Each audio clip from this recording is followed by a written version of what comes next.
بسم الله الرحمن الرحيم قل إن صلاتي ونسكي ومحياي ومماتي لله رب العالمين۔ السلام علیکم ورحمۃ اللہ وبرکاتہ۔ میں امید کرتی ہوں آپ سب ایمان اور صحت کی بہترین حالتوں میں ہوں گی انشاءاللہ تعالی۔ آج ہماری نماز سیریز کا ڈے 14 ہے۔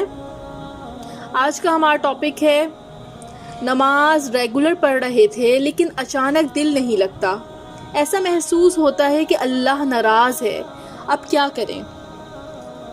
اعوذ باللہ من الشیطان الرجیم، بسم اللہ الرحمن الرحیم۔ آج ہم انشاءاللہ اس کو ڈسکس کرتے ہیں۔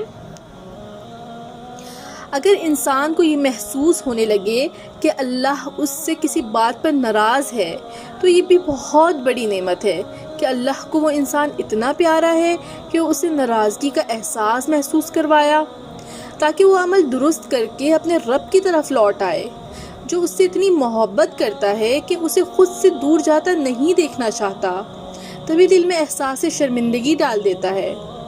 ورنہ جو لوگ اللہ کی بالکل پرواہ نہیں کرتے کہ اگر اللہ ناراض بھی ہو تو انہیں کوئی فرق نہیں پڑتا، تو پھر اللہ بھی ان کو ان کی ڈھٹائی کی وجہ سے کھلا چھوڑ دیتے ہیں کہ جیسے جی میں آئے کرو، اب کھل کے جتنے گناہ کرنے ہیں کر لو۔ ایک ہی دفعہ رسی کھینچے گی کہ پھر بھاگنے کا کوئی موقع نہیں ملے گا۔ لیکن جن کے دل میں وہ ذرہ برابر بھی بھلائی دیکھتا ہے، ان کو چھوٹے چھوٹے ریمائنڈرز کے ذریعے اپنی طرف بلاتا رہتا ہے، اپنی ناراضگی کا احساس دلاتا ہے کہ کسی طرح وہ بندہ پلٹ آئے، کیونکہ اللہ کو اس سے محبت ہوتی ہے، اس لیے اسے گمراہی کی راہ میں دوزخ کی طرف جاتا نہیں دیکھنا چاہتا۔ اس لیے اگر کبھی لگے کہ اللہ ناراض ہے تو فوراً پلٹیں، دل کو ٹٹولیں کہ کس بات سے ناراضگی ہو سکتی ہے۔ عموماً سمجھ آ جاتا ہے کہ مجھ سے یہ عمل ہوا ہے جس کی وجہ سے میرا اللہ مجھ سے ناراض ہے۔ فوراً اللہ سے معافی مانگیں، اپنے گناہ نہ بھی یاد آئیں تب بھی معافی مانگیں، کیونکہ کبھی کبھی شیطان ہم سے بار بار گناہ کروا کر ہماری آنکھوں پہ اس قدر پٹی باندھ چکا ہوتا ہے کہ ہمیں وہ گناہ دکھنا ہی ختم ہو چکا ہوتا ہے۔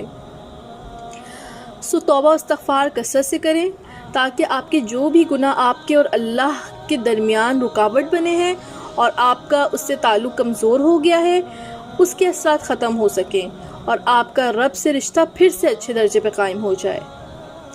مگر ان حالات میں اللہ کی رحمت سے مایوس ہرگز نہیں ہونا، کیونکہ یہ شیطان کی چالوں میں سے ہے کہ پہلے وہ گناہ کو چھوٹا کر کے دکھاتا ہے، پھر جب گناہ ہو جائے تو اللہ کی رحمت سے مایوس کروا دیتا ہے کہ اب تو تم نے وہ کام کیا ہے جس کی معافی ممکن نہیں ہے، یا یہ کہ اب کس منہ سے اس کے پاس جاؤ گے، کس منہ سے معافی مانگو گے۔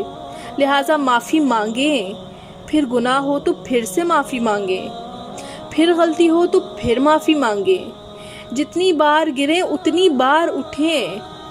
جس دن آپ نے اٹھنے سے انکار کر دیا، چاہے شرمندگی سے یا جس بھی وجہ سے، سمجھیں اس دن شیطان جیت گیا اور اس کی آپ کو جنت ہرا دینے کی چال کامیاب ہو گئی۔